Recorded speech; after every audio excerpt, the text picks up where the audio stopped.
The transport ship docked its station with a soft hiss of air. Inside, 30 humans waited in silence. Most of them were diplomats and traders, wearing formal clothes and carrying filled with trade agreements. They were nervous. Station was the heart of the empire, and they were not known for being friendly to newcomers. Sat apart from the others. She wore simple black clothes that allowed easy movement. Her short black hair was tied back, and her dark eyes watched the airlock door with calm patience. She was 28 years old, and she had been waiting for this moment for 3 years. Her brother walked over and sat beside her. He was the official ambassador for this mission, chosen by the Korean government to represent humanity's interests. He was good at his job. He knew how to smile at the right times, how to speak without saying anything offensive, how to make aliens feel comfortable. But right now, he looked worried. They have very specific demands, he said quietly. They want a show of strength before they will consider our trade proposal. One of us must enter their combat trials. I know, replied. That is why I am here. These trials are dangerous. They have been fighting in arenas for thousands of years. Their warriors are bred for combat. They have claws that can cut through metal. They have 4 eyes that can see in complete darkness, and they stand over 2 meters tall. Looked at her brother. And I have spent 15 years learning how to fight. I trained with the Republic's Special Warfare Command. My hands are registered as lethal weapons in 4 countries on Earth. Shook his head. They do not know what that means. To them, humans are weak. We have no claws, we have no natural armor. We cannot spit acid or produce venom. They think we are prey. Good, said, let them think that. The airlock opened, and the humans stepped onto station for the first time. The station was enormous. It stretched for kilometers in every direction, filled with buildings and markets and training grounds. Thousands of aliens walked through the corridors, representing hundreds of different species. Some were tall and thin, with skin that changed colors. Some were short and covered in thick fur. Some floated through the air on wings that hummed like engines. And everywhere there were. They were massive creatures, standing between 2 and 3 meters tall. Their skin was gray-blue and covered in scales. They had 4 eyes arranged in a diamond pattern on their faces, and their mouths were filled with sharp teeth. Their hands ended in claws that looked like they could tear through steel. The humans walked in a tight group, trying not to show their fear, but they noticed them anyway. They pointed and laughed, making sounds like grinding rocks. Soft ones, one said, loud enough for everyone to hear. They have come to beg for our trade routes. Look at their skin, another said. So thin, I could cut through it with my smallest claw. Said nothing, she just kept walking. They reached the diplomatic center, where Delegate was waiting for them. He was an older, his scales darker than the others, his body covered in ritual scars. His 4 eyes studied the humans with cold interest. Welcome to station, he said. His voice came through a translator device, turning his growling speech into clear Korean. I am Delegate. I will oversee your petition for trade access. Stepped forward and bowed. Thank you, Delegate. We are honored to be here. Humanity wishes to establish friendly relations with the Empire. Friendly relations require respect, said, and respect must be earned. Your species is young. You have only been traveling among the stars for 200 years. The Empire has existed for 10,000 years. Why should we open our trade routes to you? We have much to offer, began. Our technology, our culture, our... Words interrupted. We have heard words from many species. Words mean nothing, only strength matters. He gestured to a large doorway at the end of the room. Through it, could see a massive arena, filled with sand and surrounded by thousands of empty seats. One of your people must enter the combat trials, continued. If they survive 3 rounds, we will consider your petition. If they die, he made a sound that might have been a laugh. Then we will know that humanity is not worth our time. The other humans looked at each other with fear, but stepped forward. I will enter the trials, she said. 4 eyes blinked in sequence. This was a sign of surprise among. He looked at carefully, taking in her small size, her lack of weapons, her soft human skin. You, he said, you carry no weapons, you have no claws, you have no armor. What is your species' combat advantage? Met his gaze without flinching.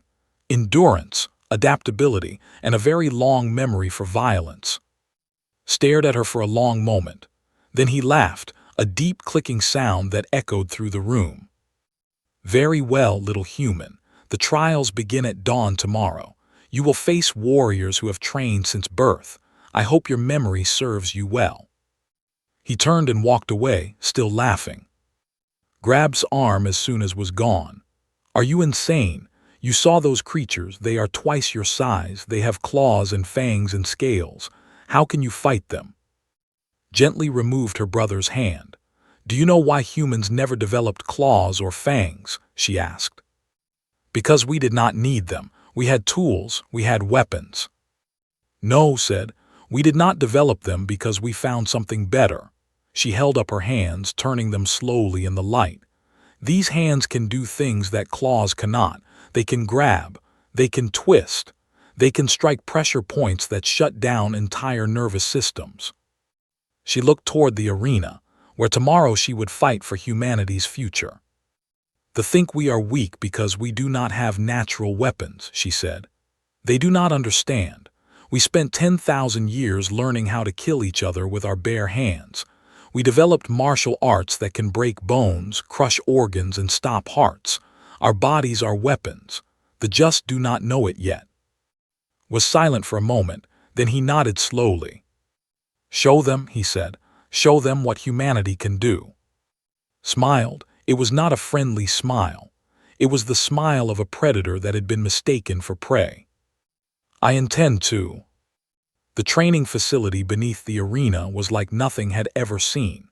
It was carved directly into the metal of the station, a massive underground complex filled with hundreds of fighters from dozens of different species. The air smelled of sweat and blood and something chemical that could not identify. All around her, alien warriors prepared for the trials. A group of insect-like creatures sharpened their natural blades against spinning stones. A massive beast covered in thick fur practiced tearing apart training dummies made of reinforced plastic. 2 serpentine aliens wrestled on a mat, their bodies coiling around each other in deadly patterns. And everywhere watched. They did not train like the others. They simply stood and observed, their 4 eyes tracking every movement in the facility. They were the hosts of the trials, and they wanted to know everything about their potential opponents. Found an empty corner of the training area and began her warm-up routine. She stretched her muscles slowly, methodically, working through every joint in her body. Then she began to practice her forms, moving through the martial arts techniques she had learned over 15 years of training. She was aware that the aliens were watching her. She did not care. After an hour, head trainer approached her. He was the largest had seen so far, standing nearly 2.5 meters tall. His gray-blue skin was covered in ritual scars, each one marking a victory in the arena. Behind him walked a younger named, who served as his assistant. Human, said, his voice rumbling through the translator. I am the head trainer of the arena. I will explain the rules of the trials to you.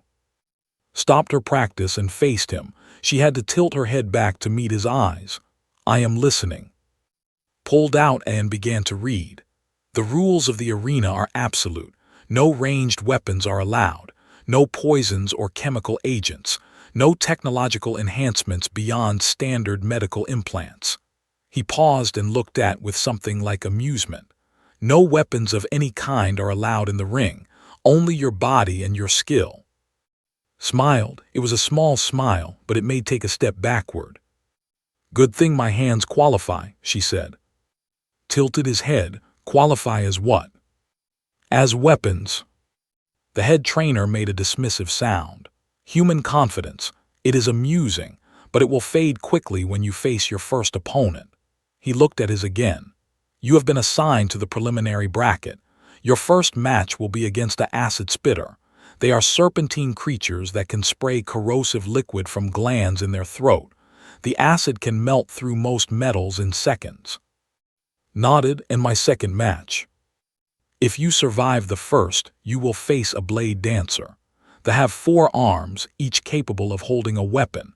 They are considered the fastest fighters in the known galaxy. And the third.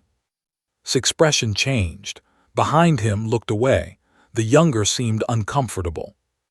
If you reach the third round, said slowly, you will face Thresh. He is the champion of the Empire. He has fought in the arena for 30 years. He has never been defeated. He has killed 37 opponents in sanctioned matches. Absorbed this information without any change in her expression. I see. You should withdraw, said. You have already impressed many by volunteering. There is no shame in recognizing when you are outmatched. I will not withdraw. Stared at her for a long moment. Then he shook his head and walked away, muttering something that the translator did not catch.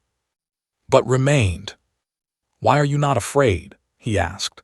His voice was younger than, and there was genuine curiosity in it.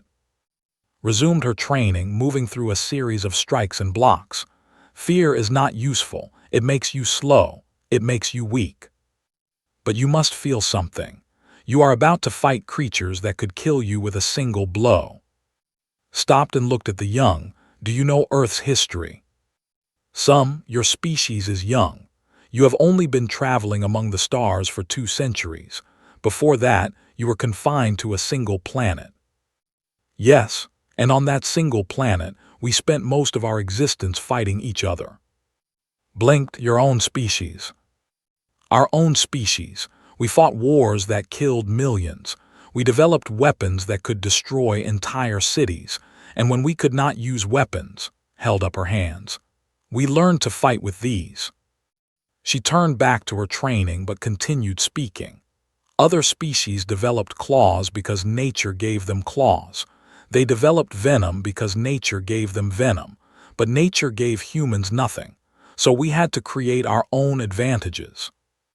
You developed technology, said, tools and machines. Yes, but we also developed something else. We developed martial arts, ways of fighting that use only the body. We studied anatomy. We learned where to strike to cause maximum damage with minimum effort. We practiced for thousands of years, passing our knowledge from generation to generation. Executed a spinning kick that whistled through the air. The movement was so fast that barely saw it. Your species developed weapons because nature gave you none, he said, understanding beginning to dawn in his 4 eyes. Not just developed, corrected, perfected, and then we perfected the art of fighting without them. That night, while the other fighters slept, trained alone in the empty facility, she practiced strikes against the air, moving through forms that humans had developed over thousands of years. Each motion was precise and economical.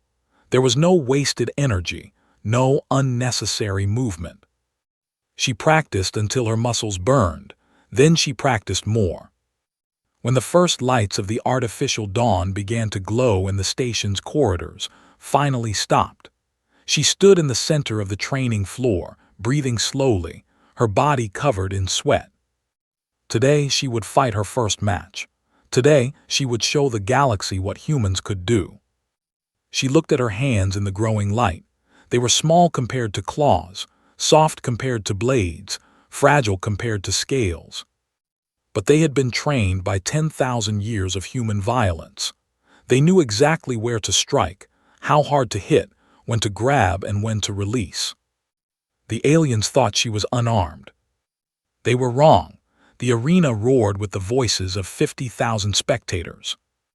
They filled the massive coliseum from floor to ceiling, sitting in rows that stretched upward until they disappeared into shadow. Floating cameras drifted through the air, capturing every moment and broadcasting it to 100 worlds. The sound of the crowd was like a living thing, a wave of noise that crashed against ears and vibrated through her chest. She stood at the entrance to the fighting ring, wearing only her simple black combat suit. Around her, other fighters waited for their matches. They carried swords and axes and electrified spears. They wore armor made of metal and bone and hardened scales. They looked at with confusion and amusement. "Where are your weapons, little human?" one of them asked. Its 4 arms each holding a curved blade. "Did you forget them in your quarters?" Did not answer. She simply watched the ring, where 2 fighters were currently locked in combat. The match ended quickly. A massive grabbed his opponent by the throat and threw him across the arena. The smaller creature hit the wall with a sound like breaking wood. It did not get up. First match of the preliminary trials. The announcer's voice boomed through the arena. The human challenger versus of the Dominion. The crowd laughed. A human fighting this would be amusing.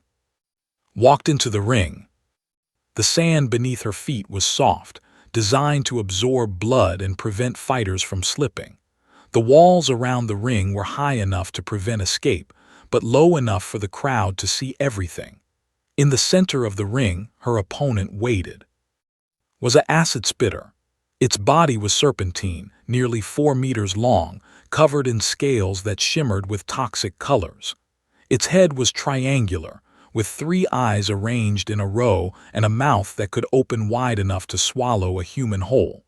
Beneath its jaw, could see the bulging glands that produced the creature's famous acid. "Human," hissed.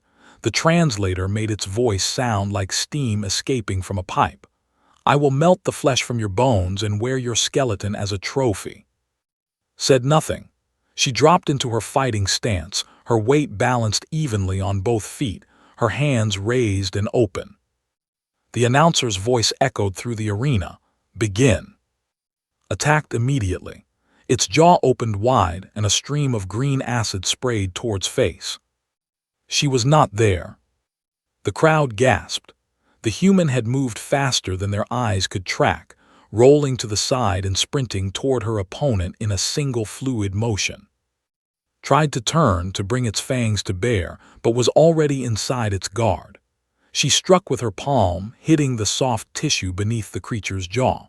The blow was precise, targeting the exact location of the acid glands. Screamed. The sound was horrible, like metal scraping against metal. Did not stop. She spun and drove her elbow into the side of the creature's neck, hitting a cluster of nerves that she had spent weeks studying. The strike was not powerful enough to break the scales, but it did not need to be. She was not trying to break through. She was trying to shut down. Collapsed. Its long body thrashed on the sand, but it could not rise. Its nervous system had been disrupted by precise strikes. It could not control its own muscles. The fight had lasted 4 seconds. Silence filled the arena. Then slowly the crowd began to murmur. This was impossible. A human had defeated it in single combat, without weapons, without armor, using only her bare hands. In the diplomatic box high above the ring, Ambassador allowed himself a small smile. Beside him, Delegate's 4 eyes were wide with shock. Hal whispered, "How did she do that?" Smile grew wider. She studied. The second match came 2 hours later. The blade dancer named entered the ring with contempt in his eyes. He was a veteran of 40 arena fights, and he had never lost. His 4 arms moved constantly, each one holding a curved blade that gleamed in the arena lights. "The acid spitter was weak," announced to the crowd. His voice was confident, almost bored. "This human will not surprise me." Entered the ring without speaking. She dropped into her stance and waited. The announcer called for the match to begin. Attacked with all 4 blades simultaneously, creating a whirlwind of steel that should have been impossible to avoid. The crowd cheered, expecting to see the human cut into pieces. But was not where the blades were cutting. She slipped between the strikes like water flowing around stones. Her movements were so efficient, so precise, that its attack seemed slow by comparison. Every time his blade swung toward her, she was already somewhere else.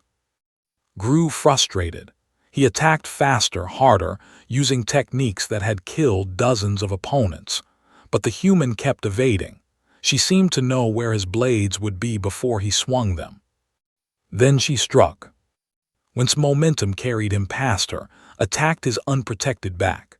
Her palm heel struck his lower spine. Her knee drove into a nerve cluster beneath his second set of arms. Her fingers jabbed at pressure points along his shoulders and neck. The blade dancer's arms went limp. His weapons clattered to the sand. He fell to his knees, unable to move, unable to fight. Stepped back and waited. "Yield," she said quietly. "You can still walk away." The crowd fell silent. This was not how arena fights ended. Winners killed their opponents. It was tradition. It was expected. The had killed 3 opponents in this very ring. He deserved death. But the human was offering mercy. Stared at her with something new in his eyes. Not anger, not humiliation, something he had never felt before in the arena. Fear. "I yield," he gasped. The crowd erupted in confusion. Arguments broke out among the spectators. Some cheered for the human's unusual victory. Others demanded blood. The announcers did not know what to say. But in the diplomatic box, leaned forward with new interest in his eyes. This human was not just winning. She was changing the rules. Head trainer appeared at the edge of the ring.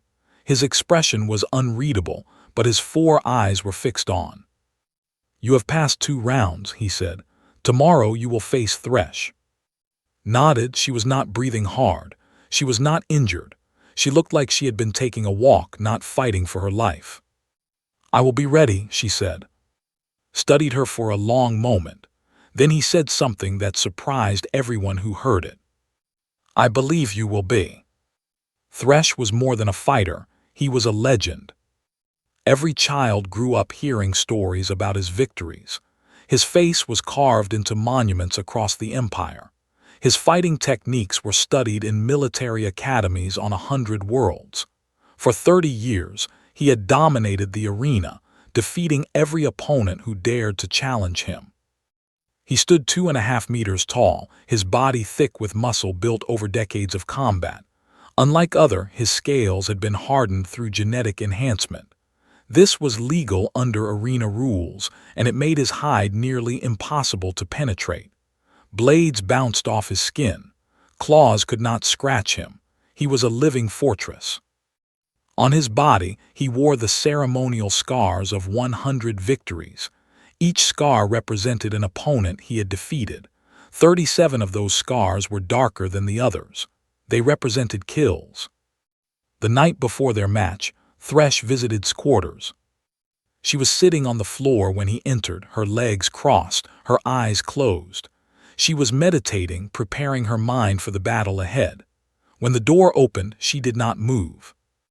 "Human," Thresh said. His voice was deeper than worn rough by years of battle cries and roaring crowds. Opened her eyes, "Champion." Thresh studied her. She was so small compared to him. Her body was soft. Her skin was thin. She had no claws, no fangs, no natural armor. By every measure that used to judge warriors, she should have been worthless. But she had defeated 2 opponents without taking a single injury. She had done things that his trainers could not explain. "You should withdraw," he said. "You have already proven your species' worth. The Empire will grant your alliance now. Your ambassador has impressed delegate. There is no need for you to die." Rose to her feet. The top of her head barely reached Thresh's chest. She had to look up to meet his eyes. "You came here to warn me." Thresh was silent for a moment. "I came to understand you. My trainers have analyzed your fights. They have watched the recordings hundreds of times. They cannot explain what they saw." "What did they see?" "They saw you move in ways that should be impossible for your body. They saw you strike pressure points that should not exist. They saw you defeat opponents who were faster, stronger, and more experienced than you." Nodded slowly. "And what do you think?" "I think you are hiding something, some technology, some enhancement that our scanners cannot detect." "You are wrong," held up her hands, turning them in the light. They were small and delicate. They had no calluses, no scars. They looked like the hands of someone who had never worked or fought a day in their life. "These are just hands, normal human hands." "Then how?" "Training. My grandmother began teaching me when I was 3 years old. I have been learning how to fight for 25 years, formal training for 15 of those years, military combat training for 3.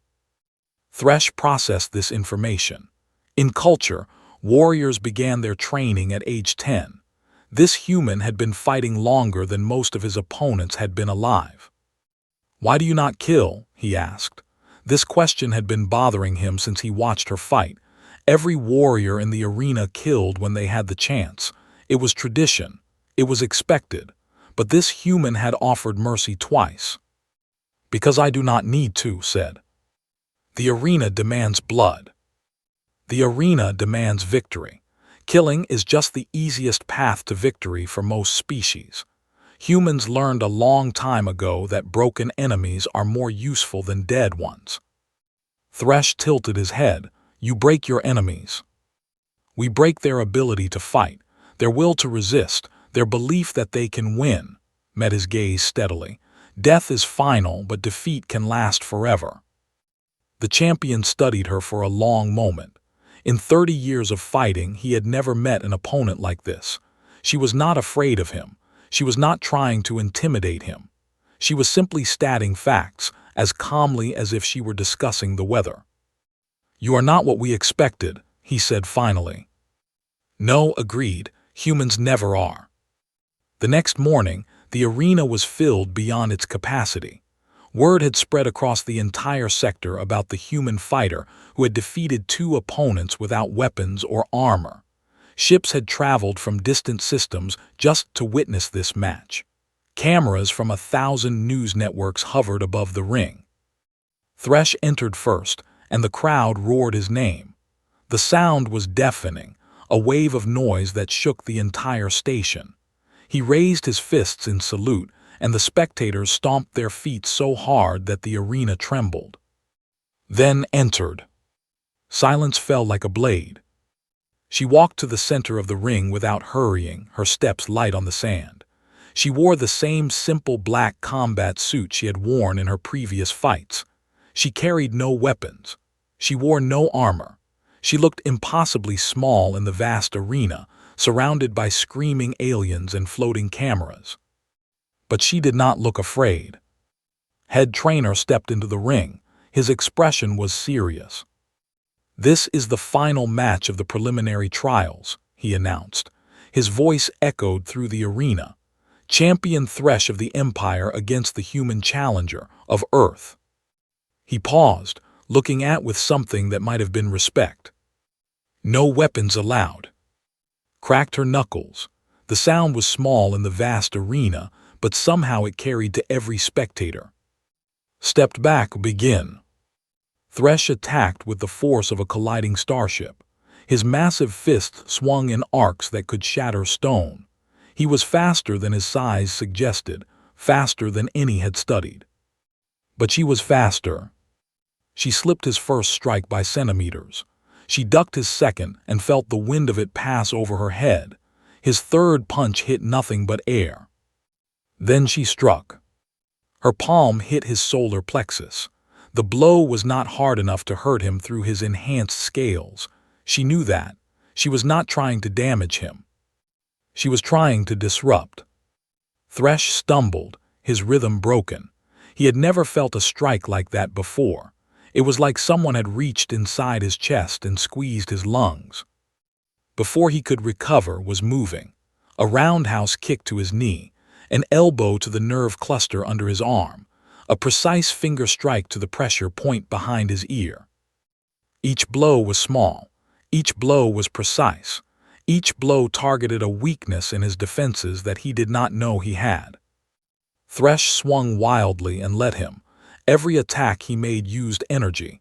Every miss created an opening. She was not trying to beat him with strength. She was trying to beat him with time. The fight lasted 4 minutes. By the end, Thresh was on his knees.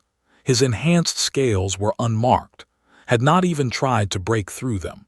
Instead, she had targeted every vulnerability, every soft point, every hidden weakness in his body. He could not lift his arms. His legs would not respond. His lungs struggled to draw breath. His nervous system had been systematically shut down by strikes that his trainers had never seen before.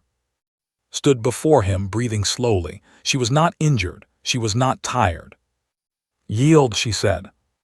The crowd was silent. This could not be happening.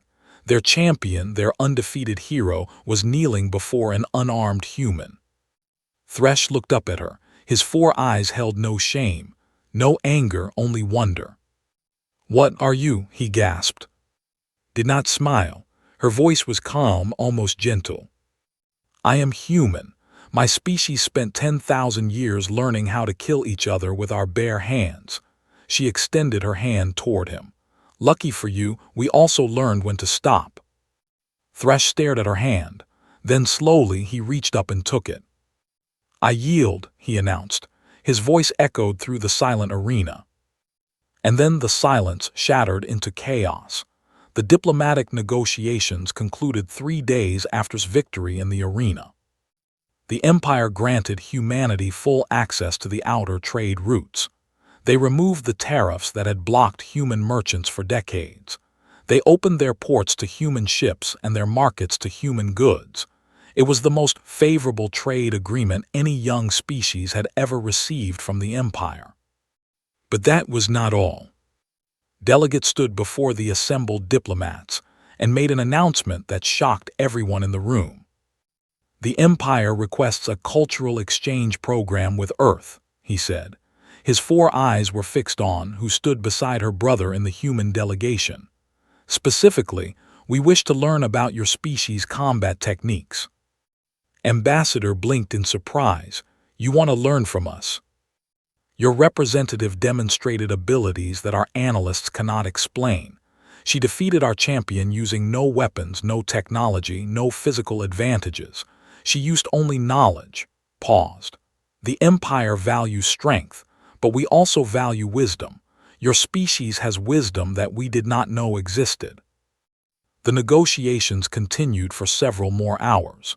When they finally ended, humanity had gained not just trade access, but something more valuable. They had gained respect. After the ceremony, stood alone on the observation deck, watching the stars through the massive windows. Station floated in the darkness, surrounded by ships from 100 different species. She could see Earth's sun from here, a tiny yellow dot among millions of others. Head trainer found her there. "I owe you an apology," he said, walking to stand beside her. His massive form cast a shadow across the floor, but his voice was humble. "I dismissed your species when you first arrived. I believed your lack of natural weapons made you weak. I was wrong." Did not turn from the window. "You were not wrong. Compared to most species, our bodies are weak. Our muscles are small. Our skin is thin. Our senses are dull. Are short. We are fragile creatures." "Then how did you defeat our champion?" Now turn to face him. "Because we have always known that we are fragile. We never forgot it, so we compensated." She held up her hands, studying them in the starlight. "Other species evolved claws and fangs and venom because nature gave them these gifts, but nature gave humans nothing. We were born weak and we knew it, so we built tools, we developed strategies, we trained." And the martial arts. They started as a way to survive without weapons. When humans first began fighting each other, the losers were often killed. So the losers had to become better. They studied the body. They learned how it moved, how it broke, how it died. They found ways to win against stronger opponents, and they passed their knowledge to their children. Looked back at the stars. Every generation taught the next. We refined our techniques over thousands of years. We discovered pressure points that could paralyze. We developed strikes that could stop hearts. We learned exactly how to use what we had. "Until your bodies became weapons," said. "Until we realized they had always been weapons. We just needed to learn how to use them." Footsteps approached and joined them on the observation deck.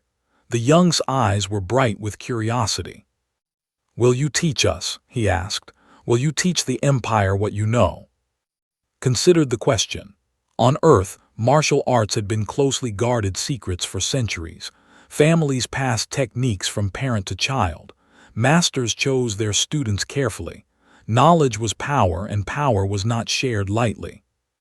But humanity was not on Earth anymore. They were part of a galactic community now, and that community had just learned what humans were capable of.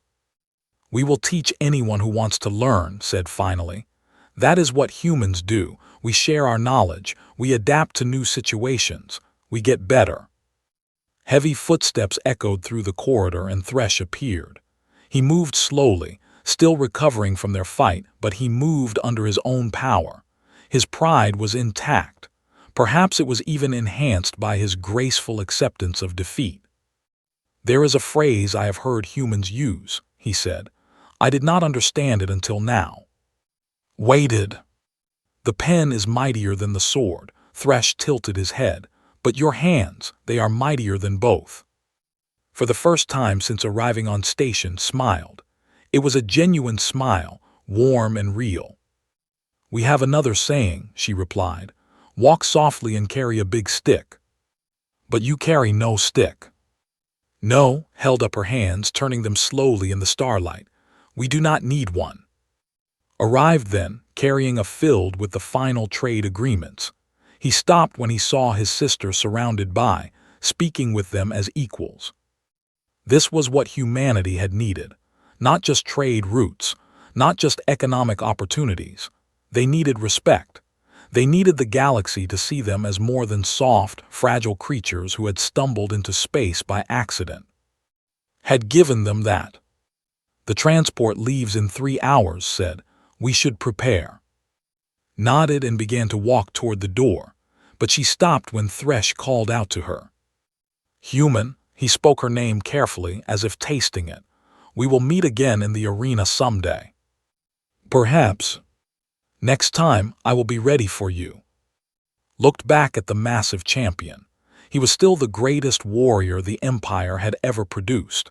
He was still faster and stronger than any human could ever be.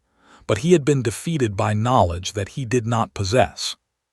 "I hope you will be," she said, "because next time I might not be the one fighting." Thresh tilted his head in confusion. "What do you mean?"